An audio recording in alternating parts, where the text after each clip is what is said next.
बहुत जोरदार तालियां रहीं। और उसके बाद आप लोग मुझे ऐसे घूर कर देख रहे हैं जैसे मैं हास्य कविता सुनाने नहीं सरकारी बजट पढ़ने आया हूं। पावर ग्रिड का तो मैं बहुत बड़ा प्रशंसक रहा हूं बहुत दिनों से। मैं दिन रात यही प्रार्थना करता हूं कि पावर ग्रिड दिन दूनी और रात चौगुनी तरक्की करे। यह मेरी मजबूरी भी है, शेयर ले रखा हूं।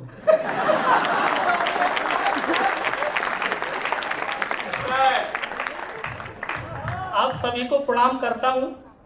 आदरणीय सर बनारसी लंठई की बात किए, बहुत भोला आदमी होता है बनारसी, बहुत भोला। भाई साहब मैं आज आ रहा था अभी कवि सम्मेलन के लिए। मेरी माता जी ने पूछा कहाँ जा रहे हो? मैंने कहा कवि सम्मेलन है दिल्ली में। बोले कौन करा रहा है? मैंने कहा पावर ग्रिड। बोले बेटा देख लेना, अगर समय मिल जाए तो पता कर लेना, इस महीने बिल नहीं आया है, 4-5 दिन ऊपर हो गया। तो ये भोले लोग हैं। अब उसी आनंद में आप लोगों को मैं चाहता हूं कि सराबोर कर दूं। बहुत कॉन्फिडेंस वाले हैं बनारस के लोग। अच्छा, बाबा विश्वनाथ की नगरी से आया हूं। मैं कामना करता हूं कि आप सभी के ऊपर बाबा विश्वनाथ की कृपा बनी रहे। हालांकि मेरे कहने से बनी रहेगी इस बात की कोई गारंटी नहीं, लेकिन बनारसी आदमी प्रयास पूरा करता है, हर बार प्रयास करता है। साहब ईमानदारी से बता रहा हूं, वो बचपन में एक बार छत पर से कूद गया, मेरी एक टांग टूट गई। डॉक्टर साहब मुझे ऊपर से नीचे तक देखे, बोले पाड़े छत पर से काहे कूदे, टांग कैसे टूटी? मैंने कहा डॉक्टर साहब कूदा कौन? बोले फिर? मैंने कहा मैं तो उड़ने का प्रयास कर रहा हूं। ये बनारसी कॉन्फिडेंस है। बनारस वाले हर चीज में प्रयास करते हैं और आजकल जो है मैं फेमस होने का प्रयास कर रहा हूं। अच्छा, हमारे प्रेरणा पुंज मार्गदर्शक आदरणीय डॉक्टर कुमार विश्वास जी का आशीर्वाद मुझे निरंतर मिल रहा है तो मैं फेमस हो जाऊंगा। लेकिन मेरे मन में बड़ी टेंशन हुई तो मैं बाहर एकाग्र भाई से पूछा। मैंने कहा भाई एक बात बताओ, वो दिन कब आएगा जब पूरे देश में हमारी ही चर्चा होगी? एकाग्र भाई मुस्कुराते हुए बोले कि भाई उसके लिए तो हमें कुत्ता बनना पड़ेगा। आजकल सड़क से लेकर के सुप्रीम कोर्ट तक, आजकल सड़क से लेकर के सुप्रीम कोर्ट तक खबरों में कुत्ते ही कुत्ते छाए हैं। ये स्थिति है। अच्छा, मैं इससे पहले भी फेमस हो चुका हूं, मैं कुत्तागिरी से नहीं, कुछ अच्छे हुनर से। वो आजकल सेल्फी लेना बहुत रिस्की है, लेकिन मैंने सेल्फी ले ली एक सेलिब्रिटी के साथ। अब हो गया उसमें तमाशा, लेकिन बड़ा पॉजिटिव आदमी हूं, बनारसी आदमी हूं, बहुत सकारात्मक। तो क्या हुआ, मैं 4 लाइन वहीं से जुड़ता हूं, आप लोग आनंद लीजिए। जैसा सर ने कहा, अगर बनारसी मस्ती यहां पर छा गई है तो एक बार जोरदार तालियां बजाइए। मैं सबसे जुड़ता हूं। सेल्फी लेने चला, उसने पीटा मुझे, मैं विकल हो गया। एक सेलिब्रिटी संग सेल्फी लेने चला, उसने पीटा मुझे, मैं विकल हो गया। 4 घूंसे पड़े, बाल नोचे गए, पर मैं अपने मिशन में सफल हो गया। लोग कहने लगे बेइज्जती हो गई, पर मैं खिलकर खुशी से कमल हो गया। क्या हुआ जो गिरा, पॉपुलैरिटी बढ़ी, लात खाया मगर वायरल हो गया। ये कॉन्फिडेंस है। और बनारसियों का कॉन्फिडेंस एकदम हाई रहता है, काम बने और चाहे न बने। एक और उदाहरण देता हूं कि एक लड़की गली में भली मिल गई। बधाई हो। नहीं सही कह रहे हैं सर, क्योंकि ये हमारे एकाग्र भाई आप देख रहे होंगे, ये हमसे बोले कि विनोद भैया बनारस की गली में तो साढ़ मिलता है, आपको लड़की कहां से मिल गई? मैंने कहा भाई ये तो सबके अपने अपने किस्मत की बात है। हमारे किस्मत में लड़की लिखी थी, तुम्हारे किस्मत में साढ़। अच्छा, बात इनकी नहीं है। आजकल तो सब युवा एकदम फुल कॉन्फिडेंस में रहता है साहब।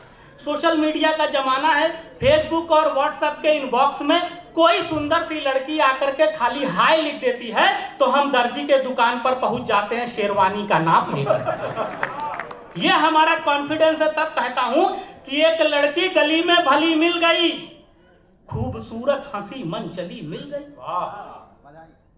एक लड़की गली में भली मिल गई, खूबसूरत हंसी मन चली मिल गई। उसने देखा मुझे एक पल के लिए, उसने देखा मुझे एक पल के लिए, पर मुझे यूं लगा कुंडली मिल गई।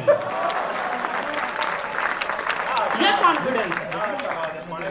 और ये ऐसा ही नहीं आता, इसके लिए कई बार गिरना संभलना पड़ता है और हम जरा भी आहू नहीं करते। इसी ब्लड ग्रुप का एक और मुक्तक देखिए कि हादसा यूं हुआ कि न जाए कहीं। पॉजिटिविटी देखिएगा, आप लोग कुर्सी पर से उछल जाएंगे। अच्छा साहब देखो, मेरी कविताओं में ज्यादा ज्ञानवान वाली बात मत ढूंढिए, मिलेगा ही नहीं। और अगर मेरी कविता में आपको ज्ञान वाली बात कोई मिल जाए तो समझ लीजिए कि ये आपका टैलेंट है। इसके लिए मैंने कोई विशेष मेहनत नहीं की। कि हादसा यूं हुआ कि न जाए कहीं, मैं फिसल कर गिरा बीच बाजार ही, पर मैं खुश था बहुत सिर्फ इस बात पर, जब गिरा तो किसी ने भी देखा नहीं, जब गिरा तो किसी ने भी देखा नहीं। यह कॉन्फिडेंस मेरे अंदर कूट कूट कर भरा है। किसने कूटा है, कितना कूटा है पता नहीं, लेकिन भरा है। मैं एक घटना जोड़ता हूं आप लोगों को। जब मैं इंजीनियरिंग करने के लिए निकला, जब पढ़ा लिखा आदमी हूं, सर ने बताया, ये भी बताने से लगता है थोड़ा वेटेज बढ़ जाता है। तो जब मैं इंजीनियरिंग करने के लिए अपने घर वालों को मनाया तो वो तो मान गए, पर हमारे कुछ बनारसी दोस्त आए मेरे पास, बोले यार पाड़े कहाँ इंजीनियरिंग के चक्कर में पड़े हो। अरे बनारसी आदमी हो, पंडित आदमी हो, कुछ मंत्र वंत्र सीख करके यहीं बनारस के घाट पर बैठ जाओ, घर गृहस्थी चल जाएगी। और वैसे भी उत्तर प्रदेश में जितने इंजीनियर नहीं है उतने तो इंजीनियरिंग कॉलेज है। जिस भी सेट के लड़के का एडमिशन इंजीनियरिंग में नहीं हो पाता वही एक कॉलेज खोल लेता है। मैंने दोस्तों की बात सुन करके लगा कि चलो गुरु ये भी आजमाया जाए, और लग गया कर्म कांड में। लेकिन साहब उस कर्म के चक्कर में जो कांड हुआ, मुझे रातों रात बनारस से नोएडा शिफ्ट कराया गया। सुनाता हूं, सुनिए, आनंद आए तो भरपूर तालियां बजाइएगा मेरे कॉन्फिडेंस पर। कि एक बार गांव में कराने हम ब्याह गए, एक बार गांव में कराने हम ब्याह गए, पूरे कार्यक्रम में ही 4 चांद जड़ गए। कि एक बार गांव में कराने हम ब्याह गए, पूरे कार्यक्रम में ही 4 चांद जड़ गए। संस्कृत में ही नहीं हिंदी अंग्रेजी में भी मंत्र पढ़ मंडपों में सबको रगड़ गए। एक बार गांव में कराने हम ब्याह गए, पूरे कार्यक्रम में ही 4 चांद जड़ गए। संस्कृत में ही नहीं हिंदी अंग्रेजी में भी मंत्र पढ़ मंडपों में सबको रगड़ गए। मारा मारी धक्का मुक्की लाठी डंडे जूते चले, दूल्हा और दुल्हन को 10-20 पड़ गए। क्योंकि फेरे वाला मंत्र पढ़ना था और हम गलती से पिंडदान वाला मंत्र पढ़ गए। ये हमारा जलवा था।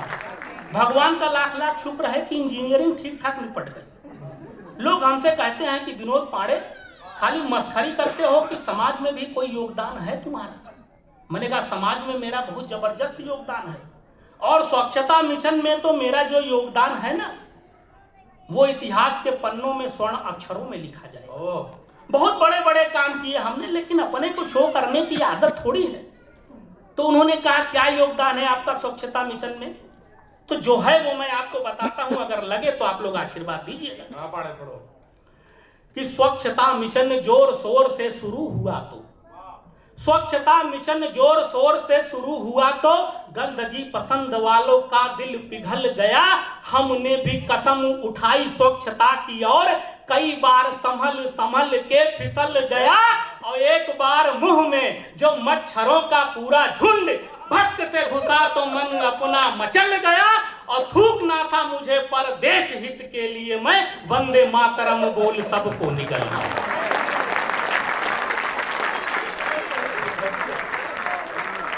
तमाम तरह की कविता है, लेकिन कॉन्फिडेंस वाला आदमी कुछ भी कह सकता है। और साहब ये तो आप लोग मेरा भूगोल देख रहे हैं, अब आप लोग मेरा इतिहास देखिए। एक छोटी सी हास्य कविता सुना करके अपना स्थान ग्रहण करूंगा। और मेरा दावा है कि यहाँ बैठे हुए जितने बुजुर्ग लोग हैं सब जवान होते हुए नजर आए। जिसके लिए लिखा था उसको सुना दिया, अब आप सुनिए। इस प्यार मोहब्बत का मुझको अब तक विश्वास न हो पाया,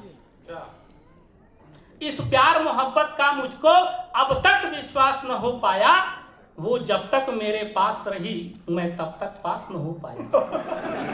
अच्छा, वो का मतलब तो समझ रहे होंगे, सब लोग अपने अपने वो को याद करें कि इस प्यार मोहब्बत का मुझको अब तक विश्वास न हो पाया, वो जब तक मेरे पास रही मैं तब तक पास न हो पाया। कॉलेज का पहला ही दिन था, कॉलेज का पहला ही दिन था, उससे नजरें टकराई थी, मैं उसे देख मुस्काया था, वो मुझे देख मुस्काई थी। फिर हुई दोस्ती ऐसी कि हम दोनों साथ टहलते थे, रातों को नींद ना आती थी, सुंदर से सपने पलते थे। कक्षा में वो पढ़ती थी पर मैं उसे देखता रह जाता, प्रश्नों का बिना पढ़े उत्तर सब इम्तिहान में लिख आता। आया रिजल्ट जब अपना तो कॉलेज में मैं था मैं छाया, उसको 90% मिला और मैं टोटल 90 लाया।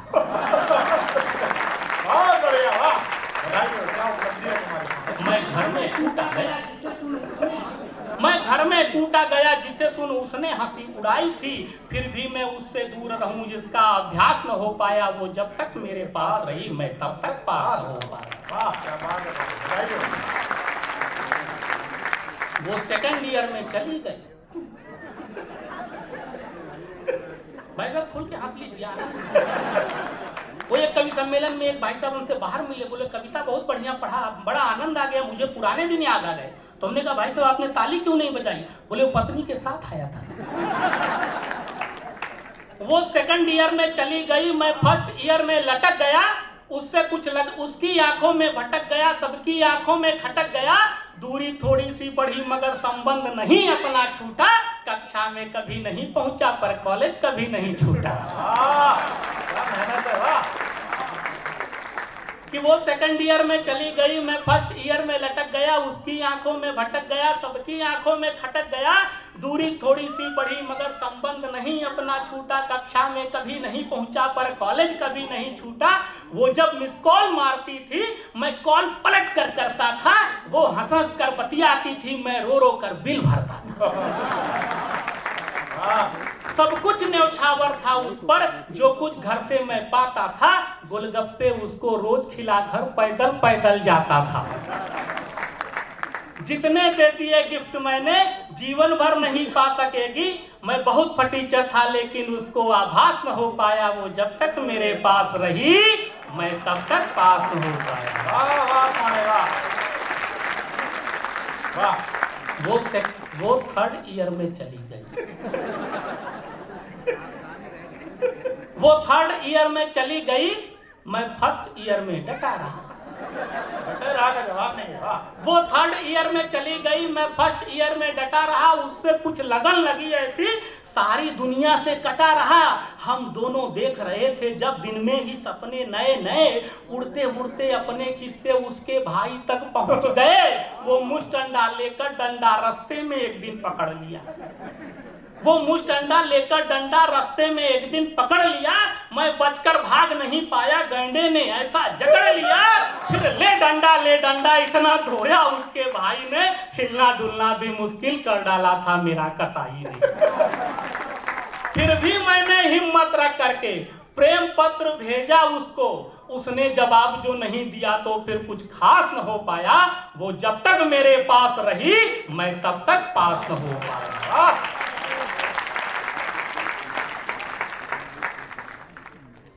वो डिग्री लेकर फुर्र हुई,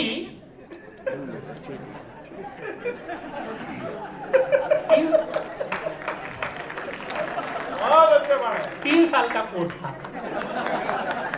वो डिग्री लेकर फुर्र हुई, मैं फर्स्ट ईयर से हिला नहीं। वो डिग्री लेकर फुर्र हुई, मैं फर्स्ट ईयर से हिला नहीं, दिल में तो प्यार सलामत था फिर भी उससे मैं मिला नहीं। थी आस मुझे हरदम की वो एक दिन फिर मिलने आएगी और हाथ पकड़कर मेरा अपने पापा से मिलवाएगी। पर एक रोज कुरियर जो आया बची कुची बर्बादी का, मैं प्रेम पत्र समझा खोला तो मिला निमंत्रण शादी का। मैं भी पहुंचा फिर शादी में, मैं भी पहुंचा फिर शादी में, नाचा गाया जमकर खाया, वो धन्यवाद बोली जब मैंने उसे लिफाफा पकड़ाया। उस दिन से उसको भूल गया तो फर्स्ट ईयर में टॉप किया, जितना होना था नाश हुआ पर सत्यानाश न हो पाया। वो जब तक मेरे पास रही मैं तब तक पास न हो पाया, मैं तब तक पास न हो पाया। बहुत बहुत धन्यवाद।